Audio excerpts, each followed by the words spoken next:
Gridlock totali, traffiku wieqaf kull imkien. Inċident li seħħ fit-3:30 ta' 2 filgħodu iġġammja prattikament pajjiż sħiħ għal sigħat twal, imwaħħlin ukoll vetturi li jagħtu servizzi essenzjali bħal ambulanzi. Sewwieqa għattaw ħin twil imwaħħla fit-traffiku f'lokalitajiet differenti ta' Malta u bosta kienu dawk li permezz tal-midja soċjali u mezzi oħra qalu li l-paroli kollu li saru l-flus kollha li mtefqu ma swew assolutament għal xejn. It-toroq li wassajna xorta ma ħadmux, mal-inqas inċident teħel Malta kollha. Fejn hu jinbolġ issa? Kif jista' jkun 6 sigħat wara li seħħ inċident it-toroq kollha għadhom iġġamjati? Xi ħaġa mhix qed taħdem. Fejn hu il-master plan? Mill-Gudja sa Santa Venera satejn.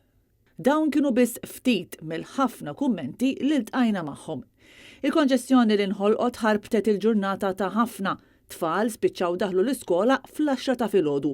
Eluf waslu sigħat tar tax-xogħol, oħrajn reġgħu lura d-dar u oħrajn saħansitra spiċċaw tilfu l-ajruplan minħabba traffiku l-inġema'.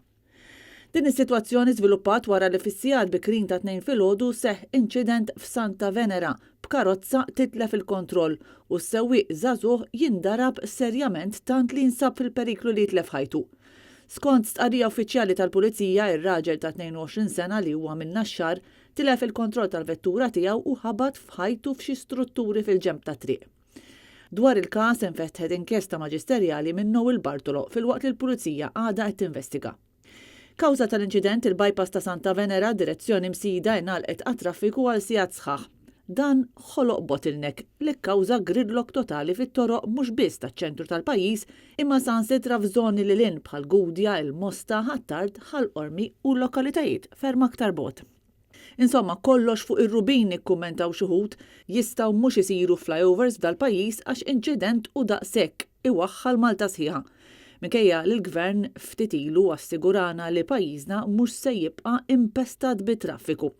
U xi ħadd f'botta xejn sottili lejn il-Ministru Jim Borg fakkarna wkoll li basta inawgurajniha 50 darba.